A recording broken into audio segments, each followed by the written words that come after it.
still my soul. Amen. The only peace we can find in time of this unpeaceful world is the peace of the Lord. From the Prince of Peace that is in us. Amen? Yan ang kagandahan pag Kristiyano ka. Talagang wala tayong kinatatakutan, hindi tayo natatakot sa anumang sitwasyon dito sa lupa dahil alam natin, mayroon tayong Panginoon na siyang may kontrola ng lahat. Amen? Opo, tuloy lang tayo sa ating paglilingkod. Amen? And so, sa oras na ito, get your Bible, let us join together, at nais kong babasahin ang ating text na matatagpuan sa 1 Timothy chapter 6. 1 Timothy chapter 6. Okay? Magsimula sa verse number 11. Okay? Hanggang verse 15. Nandiyan na ba?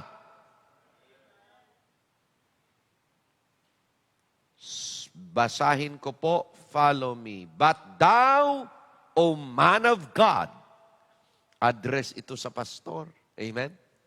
But thou, O man of God, flee these things and follow after righteousness, godliness, faith, love, patience, meekness.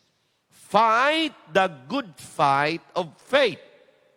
Lay hold on eternal life, whereunto thou art also called, and hast professed a good profession before many witnesses. I give thee charge in the sight of God, who quickeneth all things, and before Jesus Christ, who before Pontius Pilate witnessed a good confession, that thou keep this commandment without spot, unrebukable, until the appearing of our Lord Jesus Christ, which in time past he has shown, who is the blessed and only potentate, the King of kings and Lord of lords, who only hath immortality, dwelling in the light which no man can approach unto, whom no man hath seen nor can see, to whom be honor and power everlasting. Amen and amen. With that verses, nais ko pong kukunin yung verse number 12. At ngayong hapong ito, pinamagatan ko ang mensahe natin, The Fight Worth Fighting For. Ayan. The Fight Worth Fighting For. Sabi sa verse of, fight the good fight of faith. Lay hold on eternal life. Manalangin tayo, bow your head. Let's join together. Heavenly Father, I pray that once again, be felt in the in our midst, Lord, your presence. I pray that the Holy Spirit will be the best teacher that will give wisdom, understanding, Lord, sa mga nakikinig, sa mga nanunood, sa mga viewers namin, sa mga listeners, at sa mga kapatiran na nandito sa simbahan, at sa mga kapatiran na nasa mga tahanan. I pray, Father, for your enlightenment, for your wisdom, for your understanding, na ipagkaloob nyo sa bawat isa sa amin, so that we could be able, Father God, comprehend and receive what is needed for our faith to keep on growing and to inspire and encourage us to keep on serving you in spite of all the threat, in spite of all the difficulties we're facing in this life and in this world. Bless us now as we go to your word, and Lord, you will be magnified and glorified, and I'll give you back all the glory and all the honor in Jesus' name. Amen and amen. Okay? The fight worth fighting for. What is that kind of fight? Na-emphasize po dyan. Nasabi po dyan. Ang sabi dyan sa verse 12, fight the good fight of faith. Lay hold on eternal life. Now, the fight that is worth fighting for is the fight of our faith. Amen? Amen? Opo. The best na pakikipaglaban ay pakikipaglaban sa pananampalataya. Bakit po? Because ang pakikipaglaban sa pananampalataya has an eternal purpose and has an eternal meaning. Okay? It has an eternal value. At may kasabihan dyan. Sa pakikipaglaban sa pananampalataya, okay?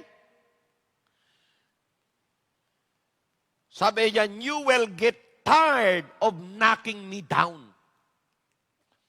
Pwede po na ma-knock-down tayo. There would be times na may mga ups and downs sa buhay Kristiyano. Amen?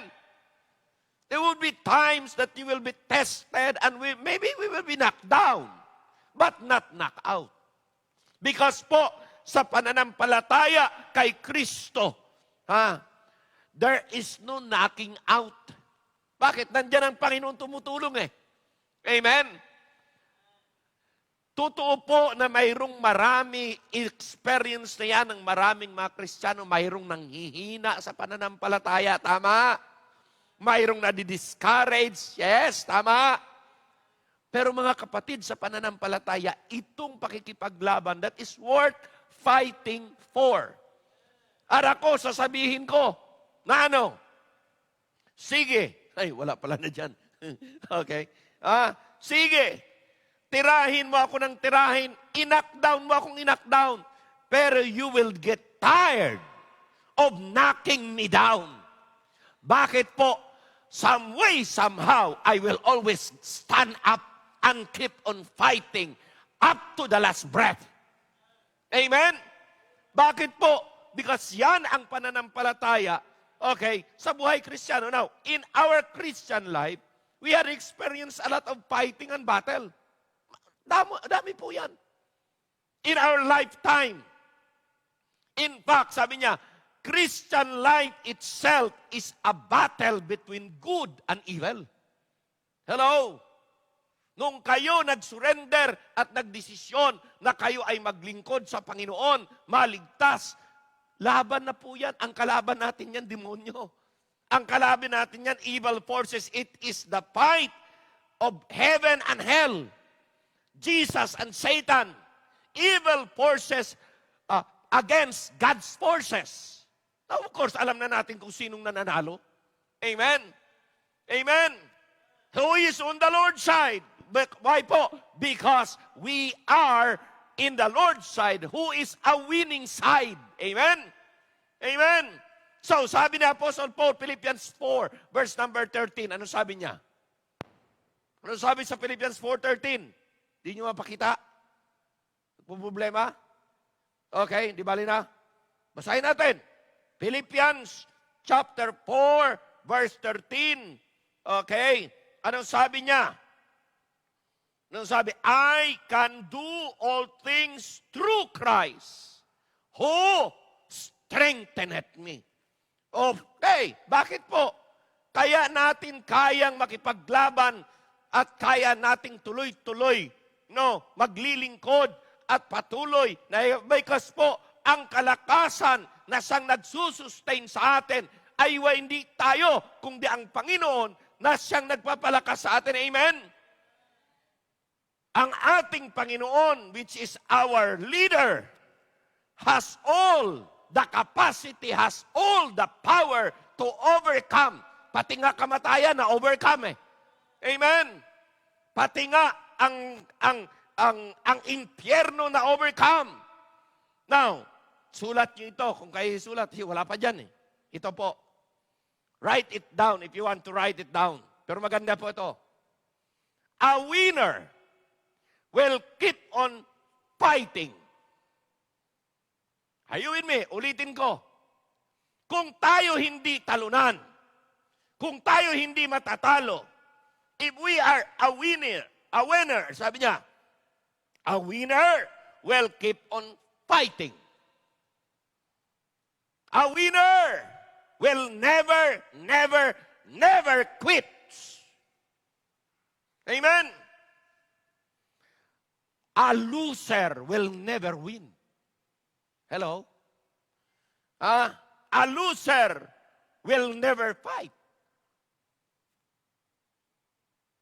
Now, nais kong sabihin to sa inyo, mga minamahal ko, na there are wrong fights and battles in this world that as Christian, that as faithful believers, we must make sure hindi tayo sumali.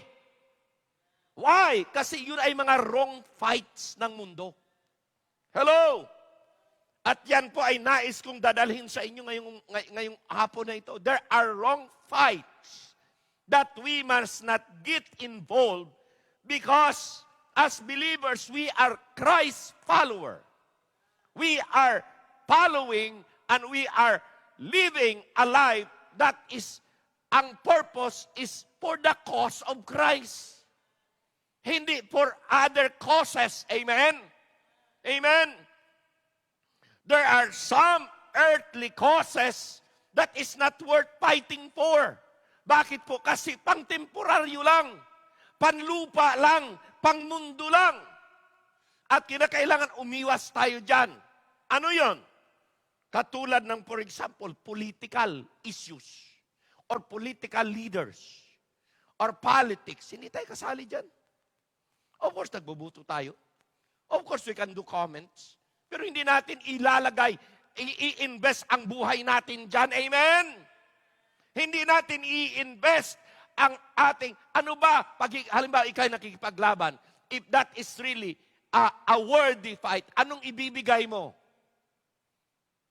Una, ibibigay mo ang iyong buhay. Ibibigay mo ang iyong lakas. Ibibigay mo ang iyong oras. Amen? Ibibigay mo ang iyong abilidad, kakayanan. Ibibigay mo ang lahat na mayroon ka sa buhay na to. Tama, hindi?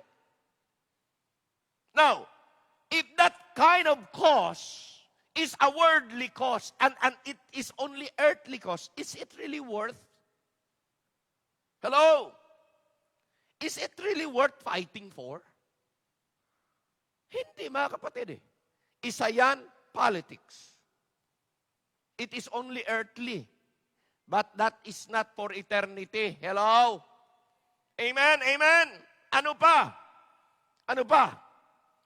Revolutionary fight. Hello? Communism. Marami po dyan, nagpapakamatay, ibinibigay buhay. Come on.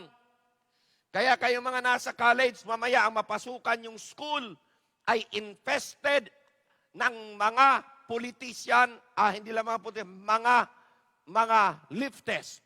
Ingat kayo. Hello? Bakit po? Because Christians can be victimized by them too. Hello? Ba, doon sa Negros, maniwala kayo, mayroon kami mga young people before na pumasok. Pumasok. Saan? Young people yon ng mga New Sagay Bible Baptist Church. Oh. Alam niyo ba kung anong nangyari? Sila namatay. Patay na. Bakit? Hindi maging matapat sa simbahan.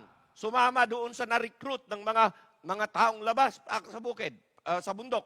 Pagkatapos mga kapatid, inkwentro, lo and behold, napag-alaman na lang namin. Namatay sa labanan. Bakit? Kasi hindi naging masigasig at hindi naintindihan sa Panginoon eh. Tama, hindi? And that is really the real cause na kung saan wasted. Tandaan niyo po ito. If you are fighting a wrong cause, a wrong fight, at ininvest mo dyan ang buhay mo at lahat-lahat sa'yo, sayang. Bakit po? Wasted lahat yan. It's not counted. Sayang po, mga minamahal ko. So, tatandaan po natin, mga kapatid. Okay? Ano pa? Ano yung mga fights? Revolutionary fight, communism, and socialism, cause and fights. Ano pa? Ito, nais kong sabihin to sa inyo. Rallies, and riotings. Sa Amerika ngayon yan, nandiyan nangyayari. Hello? At tandaan nyo, maraming namamatay. Hindi namatay sa COVID. Namatay sa rally. Hello? Sa Pilipinas, meron din ganyan. So, nasa sa inyo, at nasa sa mga Kristiyano na dapat malawak tayo. This is not my fight. Temporary lang to, earthly to eh. Walang kwenta ito. Hindi ko ilalagay ang buhay ko dito. Hindi ko ilalagay ang kabuhayan ko dito. Hindi ko i-invest ang aking lahat dito. Bakit? This is a wrong cause. Amen? Amen? Okay? Ano pa? Gangs. Fraternities fights. Dagdagan nyo pa. Kuminsan mga personal fights lang. I don't want to get involved on that. Bakit ho? Walang saysay yan eh. Walang kwenta. Kung minsan, personal rights natin, ginigiit natin. Pag nakuha mo, so what? Nasira naman ang patutuo mo, nasira naman ang pagiging Kristiyano mo, nasira naman ang buhay Kristiyano mo, hindi ka na makapagpato. What is the use? That is not the right fight. Amen? The right cause is the cause of Christ. Pwede akong magpapakamatay sa kababahagi ng kaligtasan ko. Hindi ako mahihiya. Are you with me?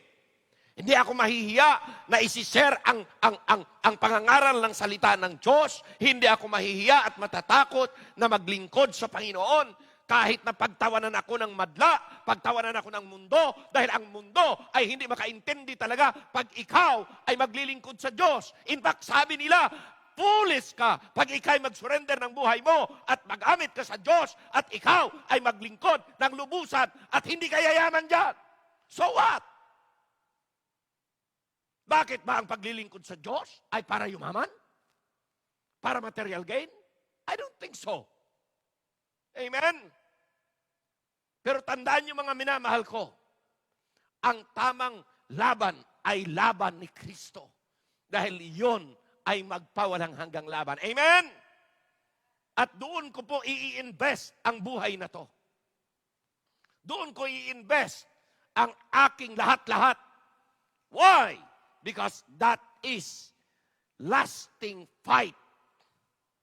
That is a lasting fight, hindi temporary fight. Amen? That is worth fighting for. Amen? Now, unang-una, nais kong emphasize is this. The right fight is the cause of Christ. The cause of Christ. That is verses 12. Kaya sabi diyan, O man of God, flee these things. May kalaban tayo. Ano yung kalaban natin bilang mga mananampalataya? Iwasan natin at labanan natin ang kasalanan sa mundo para hindi tayo mabiktima ng mundo. Amen? Why? Because yan po ay in-overcome na ng ating Panginoon. Fight the good fight of faith. Lay hold on eternal life. Whereunto thou art called and has professed a good profession before many witnesses. Amen? Yan po ay heavenly cause. The cause of Christ is the heavenly cause. It has an eternal cause and are worth fighting for. Amen? The right fight for the believers to get involved and get busy is the fight of Christ. 2 Timothy chapter 4. Anong sabi niya? Sabi ni Apostle Paul ito 2 Timothy chapter 4, verse number 6 to 8. Anong sabi diyan? 2 Timothy chapter 4, 6 to 8. Ito ang time na kung saan malapit na si Apostle Paul, okay, end of his ministry. Anong sabi diyan? I am now ready to be offered, verse number 6. The time of my departure is not talking about his death. Anong sabi niya?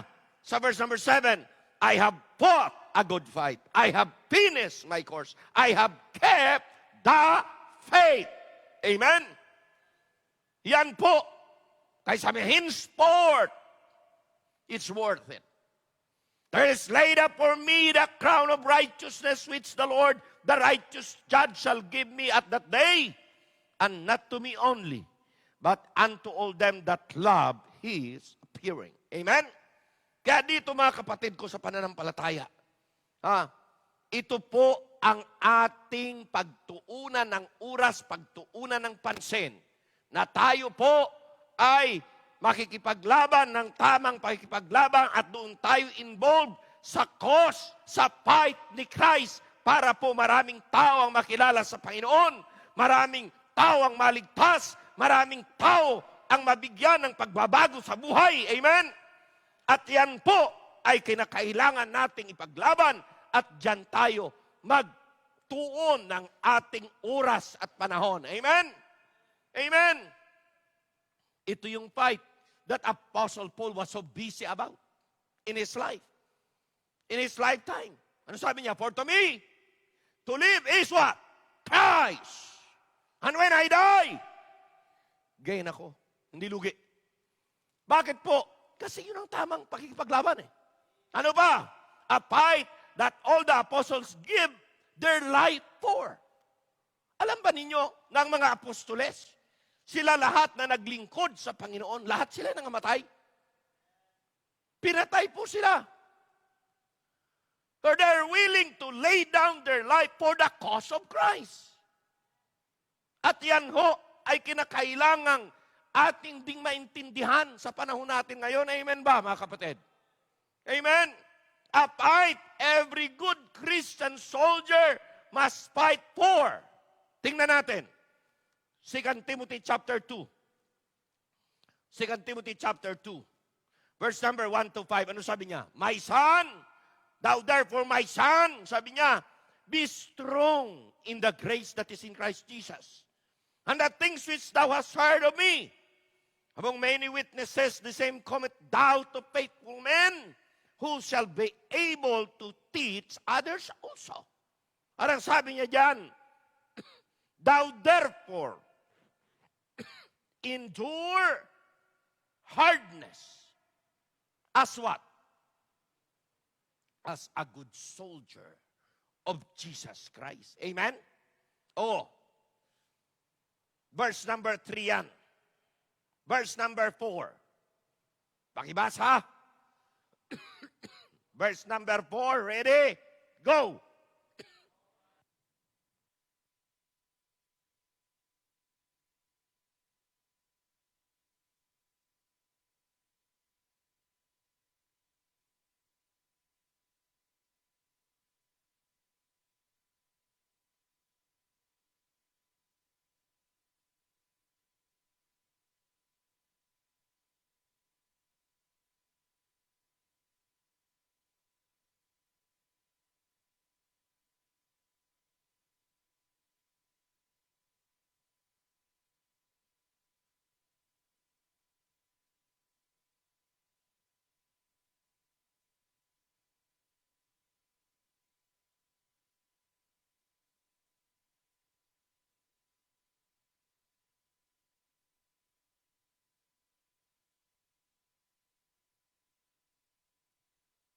We will do our very best. Amen? Yan o. Sabi niya, no man that worried entangleth himself with the affairs of this life. Hindi siya magpapabothered. Hindi siya distract sa lahat ng mga sitwasyon dito sa lupang ito. Para ano? Para yung kanyang pinaglalaban na si Christ ay matuwa. That He may please Him who hath chosen Him to be a soldier. Amen? Amen ba, mga kapatid? Kaya dyan po natin makikita na napaganda. Tapos sabi niyan, verse 5, and if a man also strive for masteries, yet he is not crowned except he strive lawfully. Pag ikaw po ay makikipaglaban, kinakailangan, ibigay mo talaga tudo. Amen? Tayo ngayon naglingkod sa Panginoon, ibigay talaga natin tudo. Amen? Amen? So the cause of Christ is worth fighting for. Amen? Amen? Okay? So the lost soul that is not yet saved is the spiritual cause. Every pastor, every leader, every member should get busy fighting and supporting the work of the Lord for the lost souls to be saved and for a life to be changed. Yun po ang worth fighting for. Okay? Now, tuloy tayo. 2 Timothy chapter 2. Ang sunod na cause. At dito po marami. 2 Timothy chapter 2, verse number 16. Nandiyan na kayo. Verse number 16 to 19.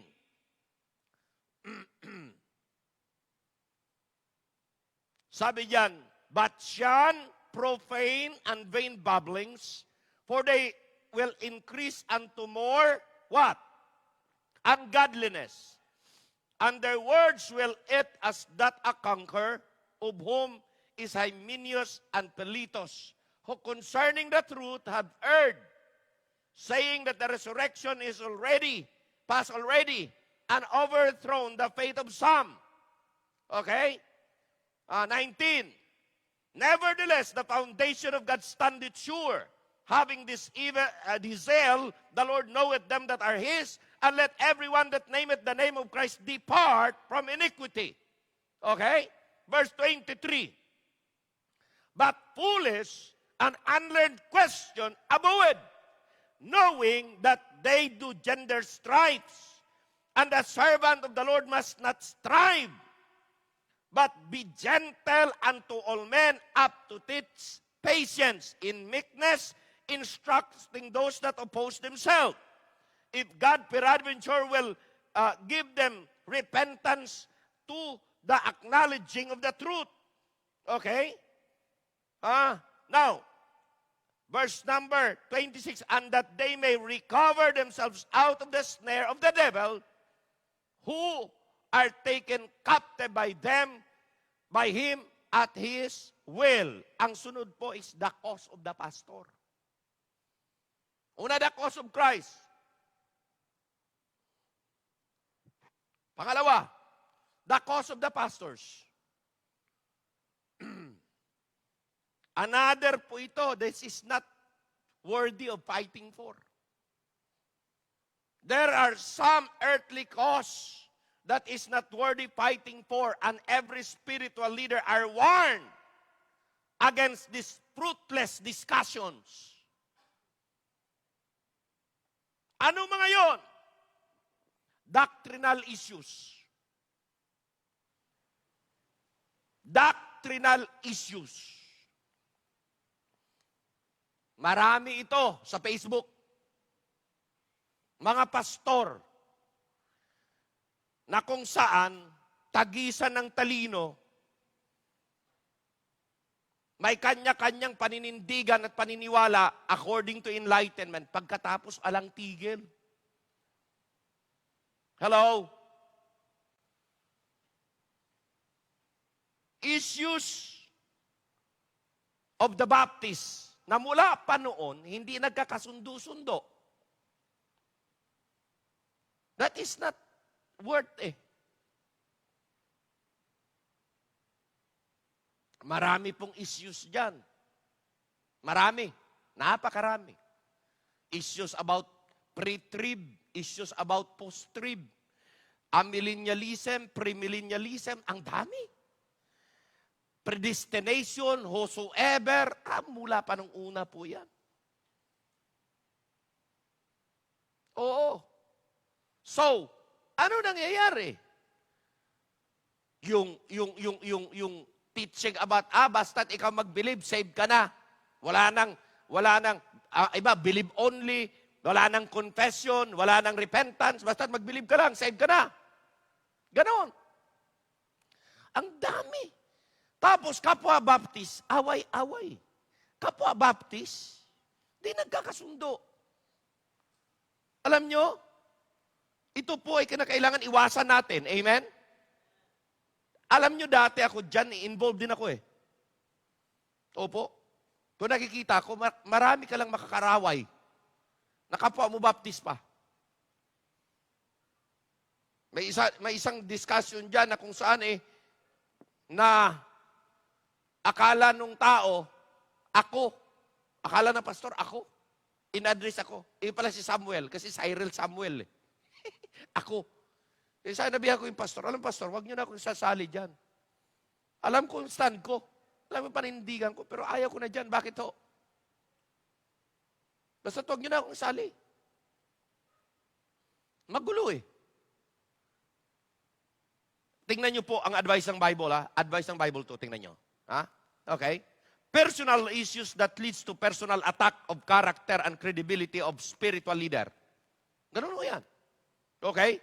Personal attitude that implies holier than thou spirit, judgmental spirit, more knowledgeable spirit, proud spirit. All this kind of discussion is not worthy of time. It is not worthy of wisdom. It is not worthy of understanding. Alam niyo ang solusyon? Ano sabi niya? Okay. 1 Timothy chapter 6, 5, 3 and 5. Gusto kong guhitan niyo yan. 1 Timothy chapter 6, 3 and to 5. Ano sabi niya? Nandiyan na. Amen. If any man teach otherwise and consent not to the wholesome words, even the words of the Lord Jesus Christ, unto the doctrine which is according to godliness, he is proud, knowing nothing, that nothing about questions and strifes of words whereof cometh envy, strifes, railing, envying, surmising, evil surmising, perverse disputing of men of corrupt mind, destitute of truth, supposing that again, to gain is godliness, from such withdraw thyself. Ang liwanag eh. Okay? Anong advice dyan? Ang advice dyan, ito, guhitan nyo, withdraw thyself. Withdraw thyself. May mga tao na akala mo kagaling-galing sa doktrina. Pero pagdating sa pamumuhay, wala naman sa hulog yung pamumuhay. Magaling paturuin ang doktrina. Kung pagdating sa paglilingkod, wala naman. Amen? Kaya sabi niya, abuid, withdraw thyself. Isa pa, 2 Timothy chapter 2, verse 16 to 19. Ano sabi niya? Sabi diyan, but shun profane and vain babblings, for they will increase unto more what? Ungodliness. Kaya sabi ko sa isang pastor, alam niyo po, pag doktrina tayo ng doktrina, at tayo po sige patagisan ng doktrina, paliwanag ng paliwanag, ang mangyayari ito ganito. Na ano? Hindi ka magpapatalo eh. Hindi din ako magpapatalo. Di away lang tayo. It causes gender strife eh. Amen? Yun ang sabi dyan. Kaya sabi niya, shun profane and vain babblings. Shun. Okay? Avoid. Bakit po?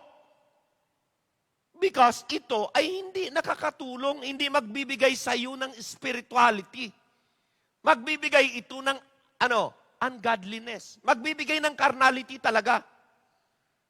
Ang dami ko nang nakitang nag-away ng mga pastor eh. Nag-away ng mga Kristiyano eh. Saan? Dahil sa hindi nagkakasundo sa mga personal. Ano gagawin? Anong solusyon? Withdraw thyself. Anong answer? Shun. Avoid them. Yun lang eh. Para ano? Mag-concentrate na lang tayo sa cause ni Christ. Hello? Doon natin i-focus yung oras natin. Sabi ko nga sa isang pastor, alam nyo? Sabi ko sa Duterte Church natin. Alam mo, Pastor Ed? Kami nag-uusap eh. Sabi ko sa kanya, alam mo, Pastor?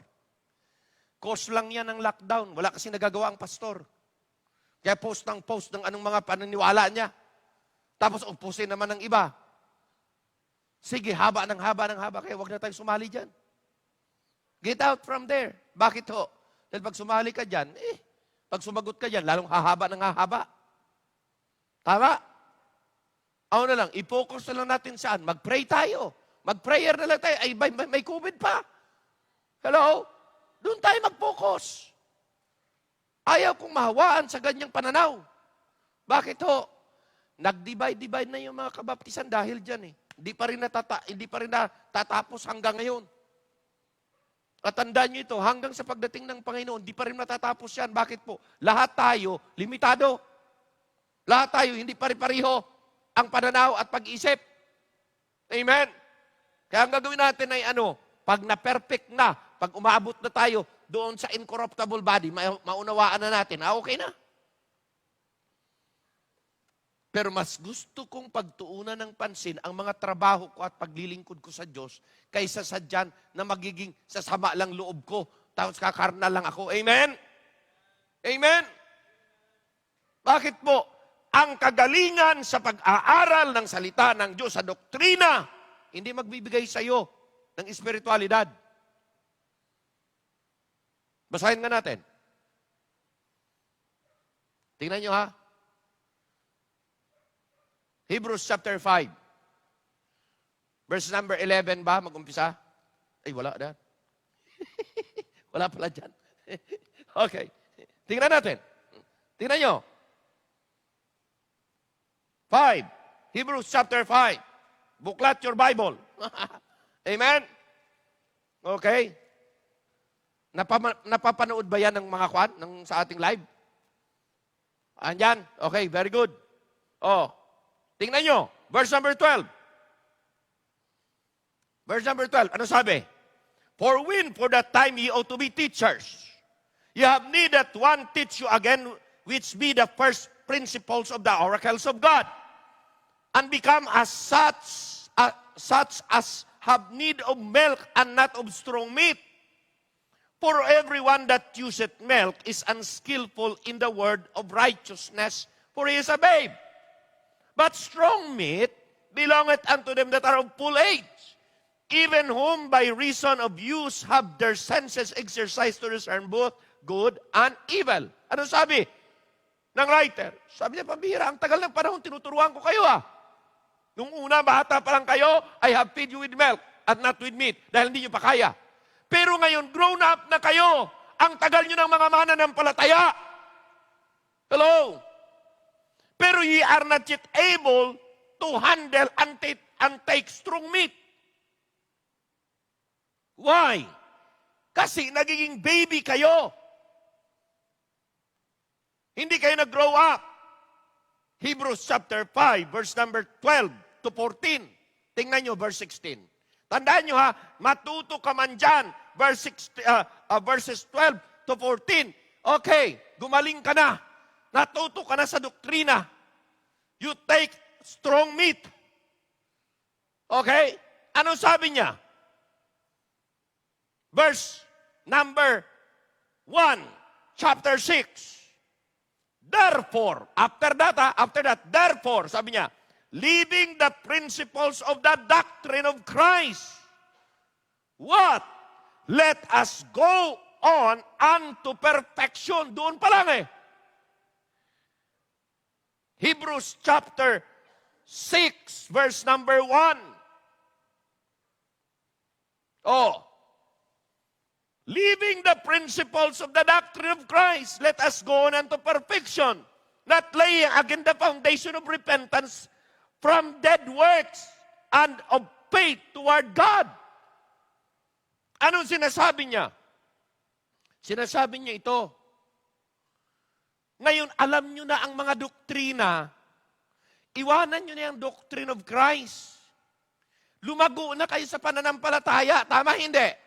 Yung word na perfection dyan ay spiritual maturity.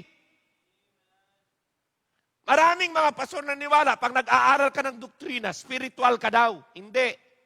Pag nag-aaral ka ng doktrina, at napakatagal mo nag-aaral ng sooner or later maging carnal, kasi yayabang ka eh. Head knowledge, pop up. Yun eh.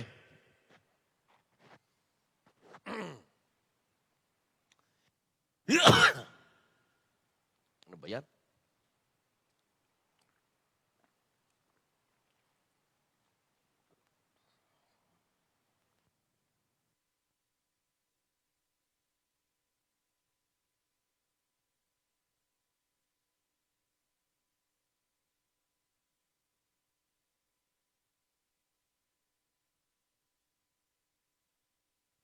Dali lang ha.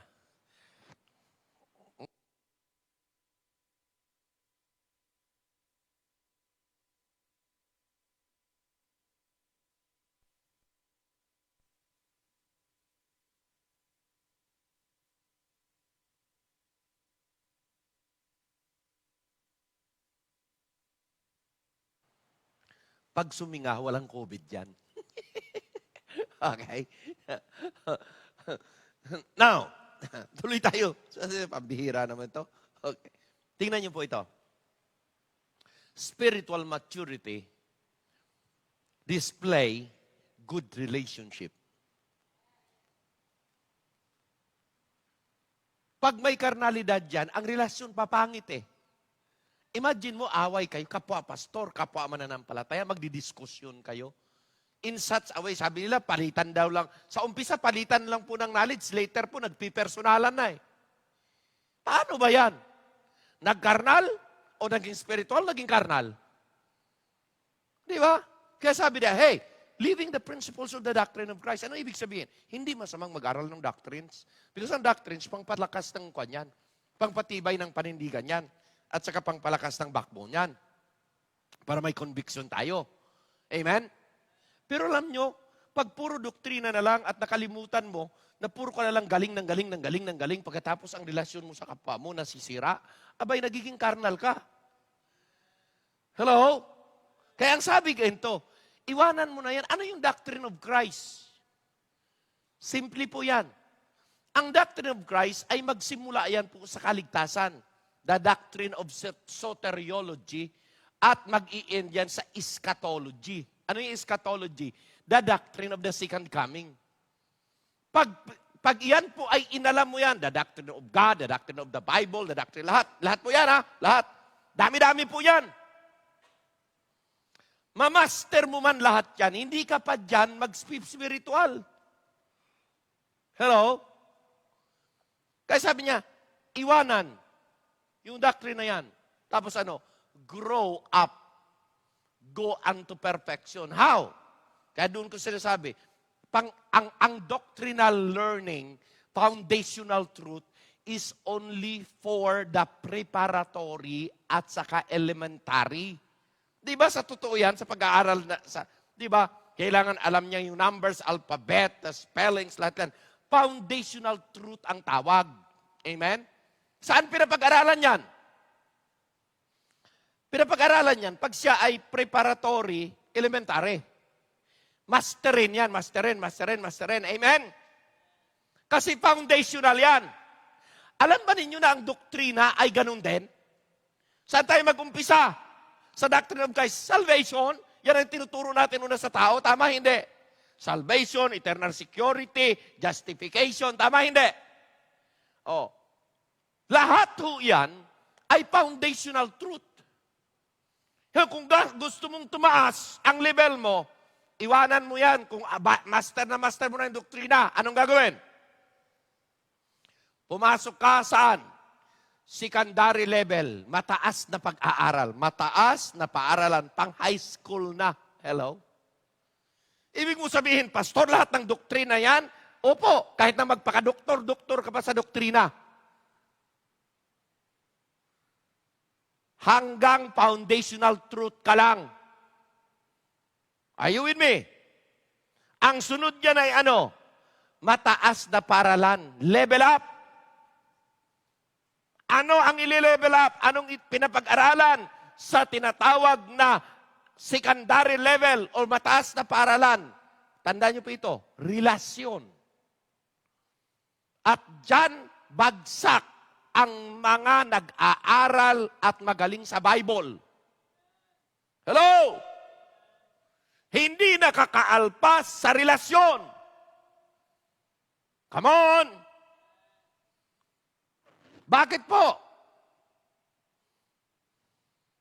Walang spirituality. Nanawaan niyo ba? Anong pinapag-aralan sa relasyon? The relational teaching. Number 1, relasyon mo kay God. Yan ang unang pag-aralan. At marami dyan, on and off, ang kanilang prayer life. Yan ang problema. Pag hindi maayos ang relasyon mo kay God, o kay God, hindi din maging maayos ang relasyon mo sa kapwa-tao. Kaya mga pastor, nag-aaway. Mga workers, hindi magkasundo. Ano nga niyo ibig sabihin? May mga leadership, pero yung ugali, hindi maayos. Hindi mababa ang kalooban. Bakit po? Kasi ang kulang ay ano? Relationship. Unang relasyon na dapat ma-develop ay una relasyon mo, one-on-one with God. Relasyon mo sa Diyos lagi yan. Kailangan maayos yan. Kung gusto mong maging maayos ang relasyon mo sa kapwa. Tama, hindi? Sunod yan ay ano? Relasyon sa pamilya. Sunod pamilya eh. Hello? Pag hindi maayos ang relasyon nyo sa loob ng tahanan, ay it will create then, carnality pa rin yan. Sunod relasyon sa loob ng simbahan. Sunod relasyon sa kapwa, membro o kabaptis.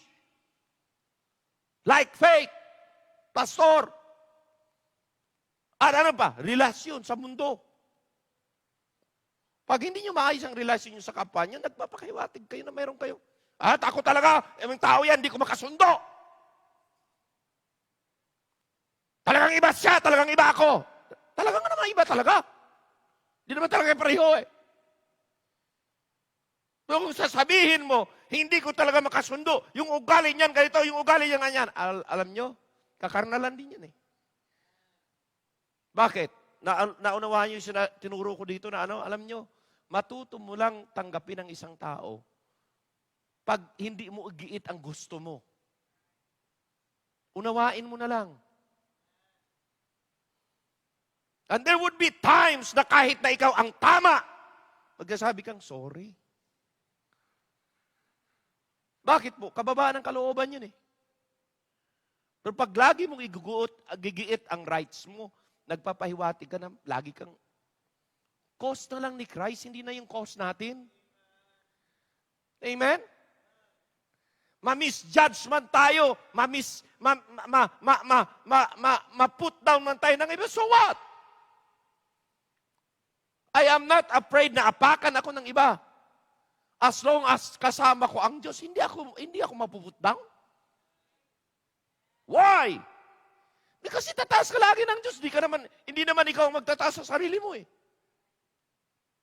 Pag itataas ka ng Diyos, yung mga nagpuput down sa iyo, mapahiya eh. At yun ang masakit. Tawag nila yan, sweet revenge. Hello? Hindi mo ipinagtanggol ang sarili mo. Nilait ka ng nilait, pinagtawanan ka ng pinagtawanan, pinut down ka ng pinut down, inapak-apakan ka pa. Okay lang yun. Usually, ang flesh natin, ano magsabi? Lalaban ako. Ipagtanggal ko ang rights ko. Rights ko to. Pag pinagtanggol mo na sarili mo, hindi ka na ipapagtanggol ng Diyos. You will never experience the grace and the mercy of the Lord. Pero kahit na ikaw pa ang tama, sasabihin mo, sige, di ba na? Sorry po, kung may kamalian ako. Alam niyo kung anong ini-invite nyo? Are inviting the mercy and the grace of God to you. The Lord, bahala na po kayo.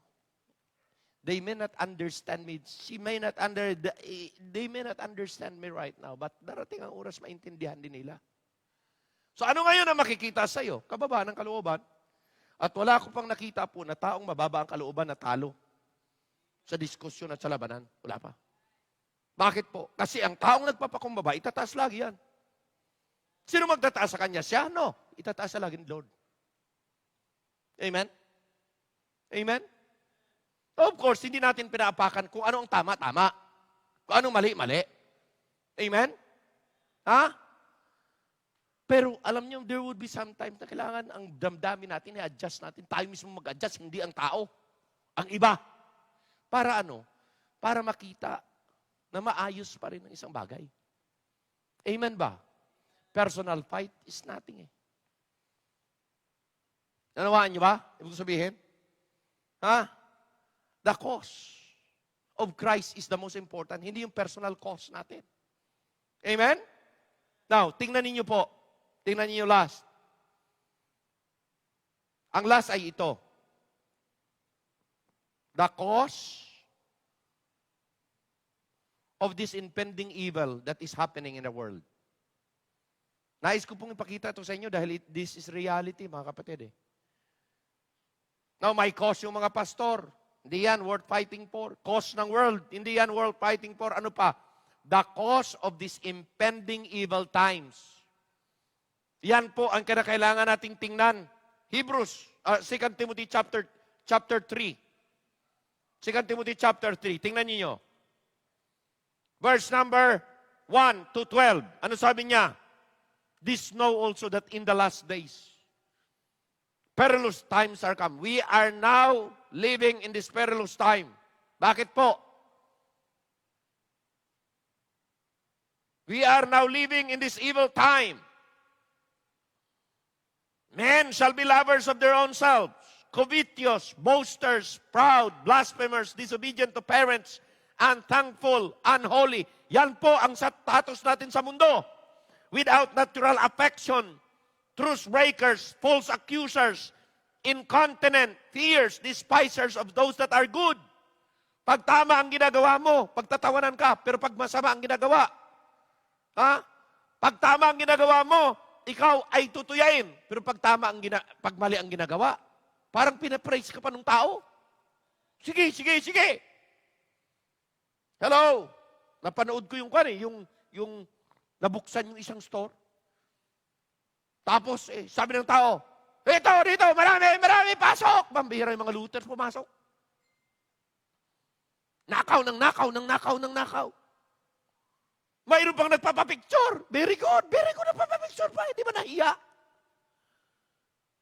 Ano ang ibig sabihin?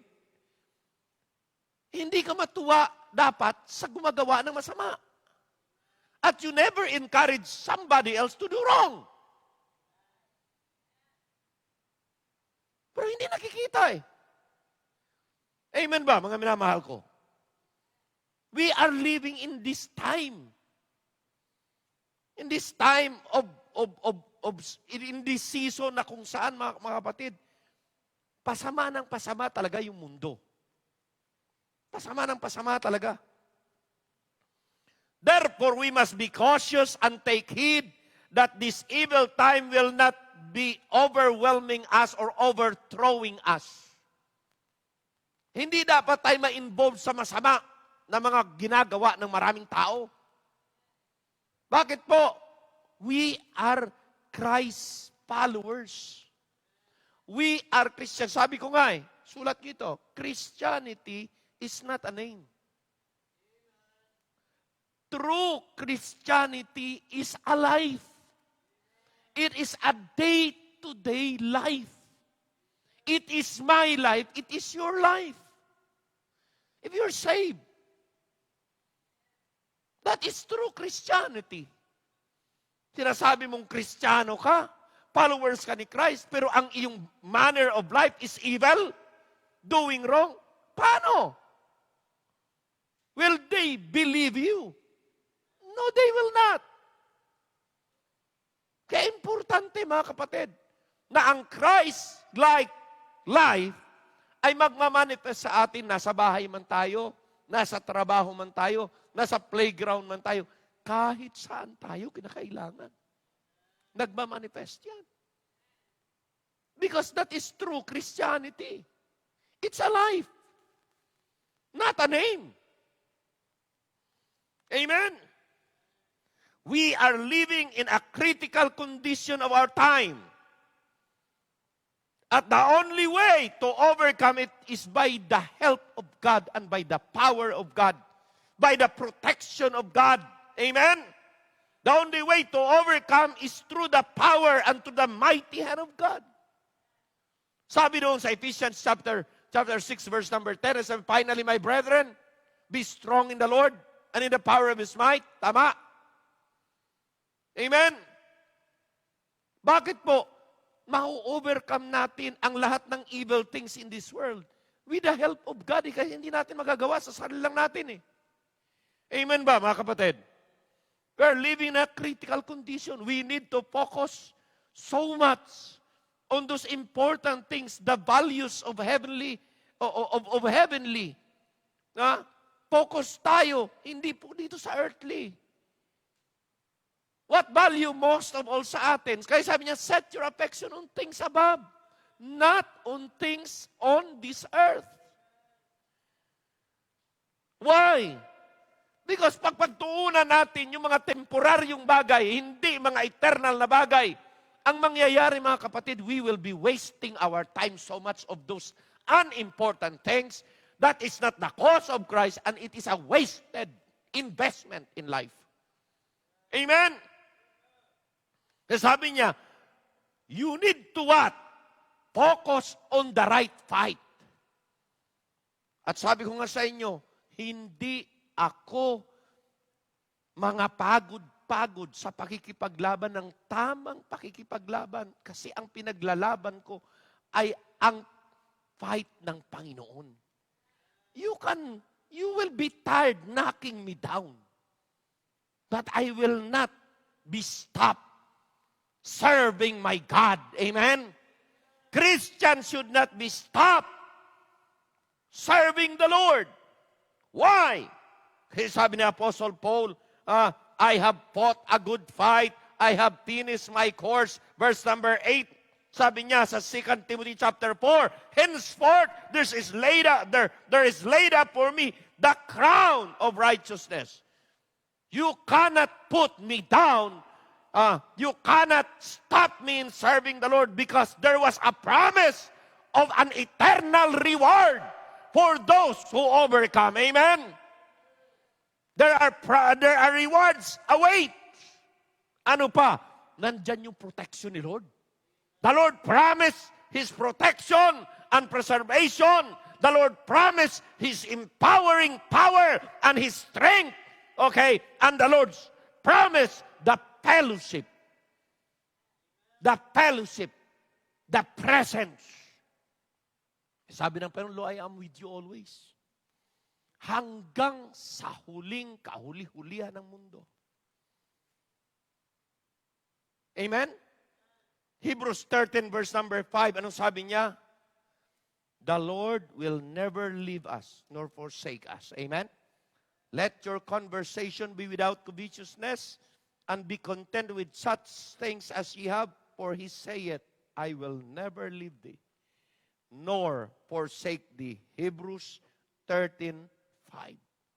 Mga minamahal na mga mananampalataya, tandaan niyo po ito, na ang ating Panginoon ay hindi tayo iniiwan. Ulitin ko, ang ating Panginoon saan man tayo, hindi tayo iniiwan.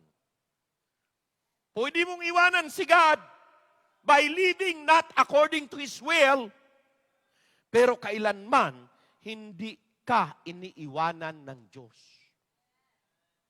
Nakasaad na yan eh.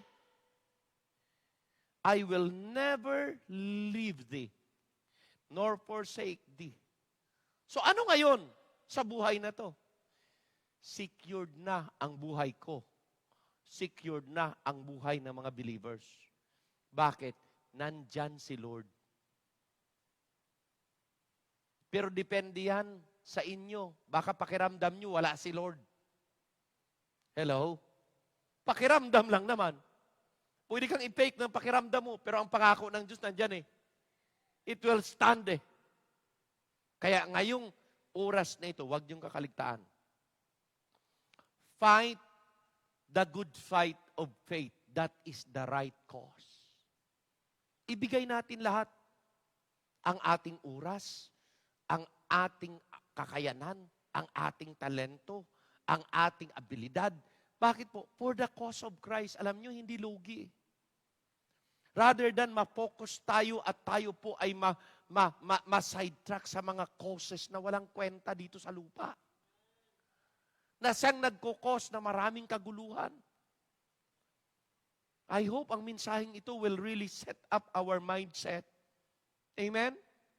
Sabi nyo, ang laban na pinaglalaban ko ay hindi sa akin. Ito ay para sa Panginoon. At ito ay pakikipaglaban na mabuting pakikipaglaban. Amen ba, mga kapatid? Ang paglilingkod natin sa Panginoon ay cause ni Christ ang ating pinaglalaban. Doon tayo. Para hindi tayo ma-sidetrack. Kaya remember the statement. You will get tired. Sabihin mo sa kalaban, you will get tired of knocking me down. But I keep on for the cause of Christ. Amen ba? Amen ba? You will get tired of knocking me down. Why? I have the Lord who strengthened me. I have the Lord who enables me. I have the Lord that will continually sustain me. Tumayo tayong lahat, mga minamahal ko. Tayo tayong lahat.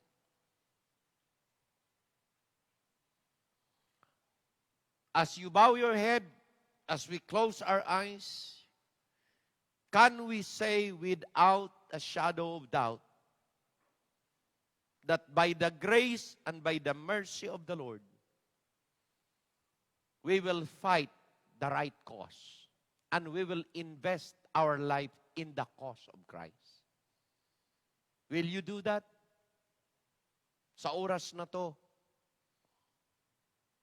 say, Lord, I will keep on fighting. I will keep on serving you because ang aking ginagawa ay mayroong eternal purpose. Ang aking paglilingkod ay hindi sayang.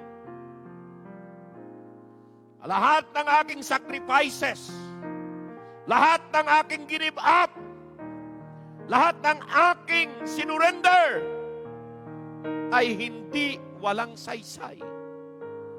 Because ito is worth fighting for. Will you invest your life and say, I will fight for the cause of Christ. I'm willing to give up everything. I surrender.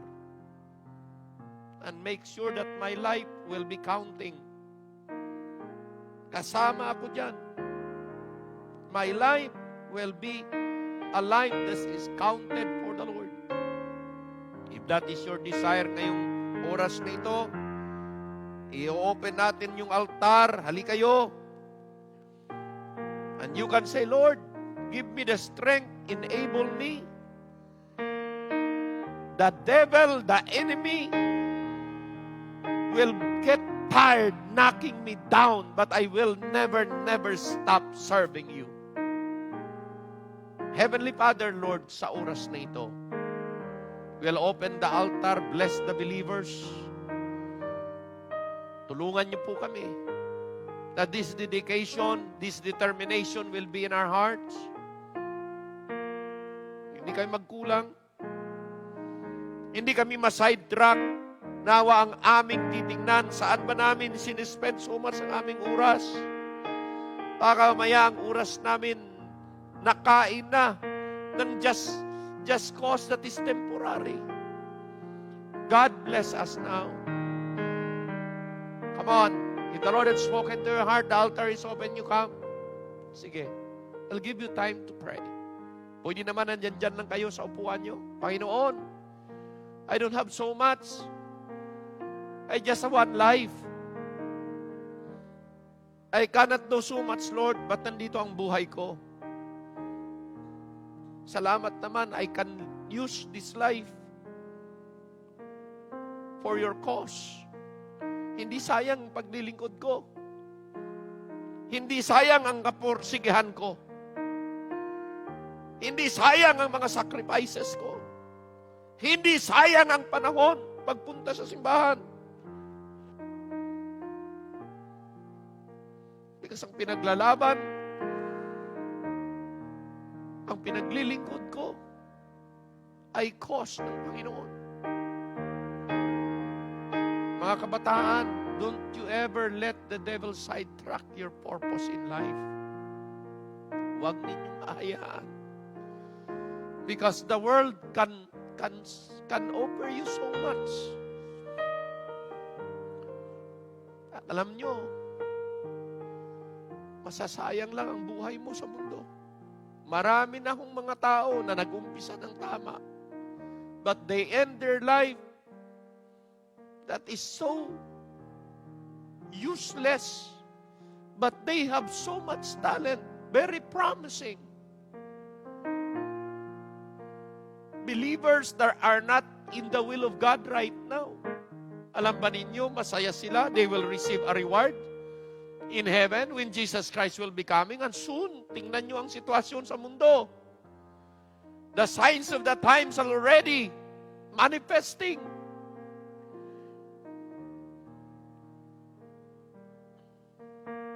Wag na tayong mag-waste ng panahon at oras. Pagyamanin natin ang ating paglilingkod sa Diyos. Yun lang ang ating pagkakataon, tandaan nyo.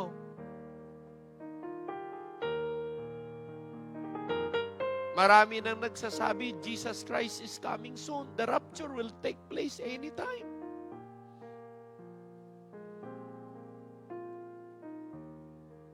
Katulad ng preaching ko, noong Wednesday, be in your place, be in God's will.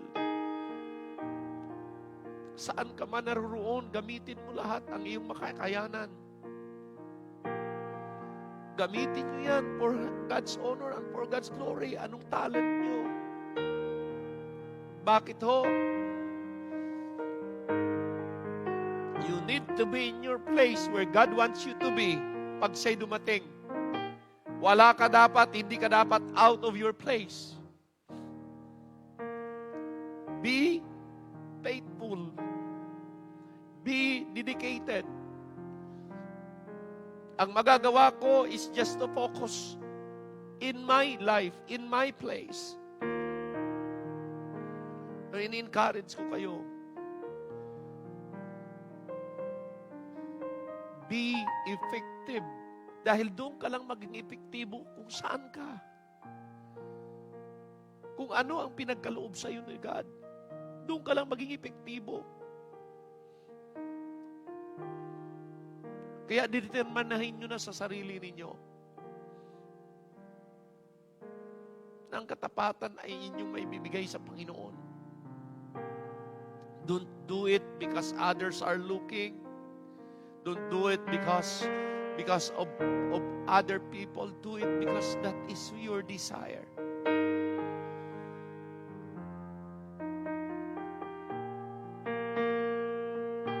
Ang daming mga buhay nang nasayang. Very promising yung mga buhay. Very talented yung mga buhay. Pero wala. Walang nagawa. Walang na-accomplish for God. And that is a wasted life. Tumayo tayong lahat. At tayong manalangin as we close. Amang banal, dakilang Diyos, salamat po sa mensahe. Na muli inyong pinakita sa amin na a life that is worth fighting for. Or a cause that is worth fighting for. Na kung saan i-invest namin ang aming buhay, ang aming kakayanan, ang aming lahat-lahat, ang lahat ng sacrifices namin is your cause, Panginoon. And by your help, the devil will get tired. The enemy will get tired putting us down, but we will not stop. Keep on serving you. There would be fear. There would be insecurities because we are living in this pandemic world. Pero Panginoon, alam namin iingatan nyo kami. Puprotektahan nyo kami habang kami, Panginoon, naglilingkod ng maayos sa iyo. Oh God, tulungan niyo po kami. Napatuloy kami na dedicated na Kristiyano. Laging nakasurrender sa inyo. Laging umaasa lang sa inyo. Lagi lamang, Panginoon, yumayakap sa inyo dahil yun po ang tamang lugar para kung saan kami lagi ninyong kakalingahin at iingatan. Bless our life, bless our families, bless those members that are in their houses. Lord, I pray that you continually help us, continually make us realize that we are in the right track, we are in the right focus. Our cause that we are fighting is your cause. And Lord, it is for eternity. I-bless nyo ang bawat kapatid, ang bawat viewers, ang bawat members. And Lord, we will give you all the honor, we'll give you all the glory. And Lord, we praise you for this day and for the message that we have. Ingatan niyo po kami sa pag-uwi, protektahan niyo po kami. Bless also our offering, you'll be magnified and glorified. In Jesus' name, Amen and Amen. Salamat po. You may be seated.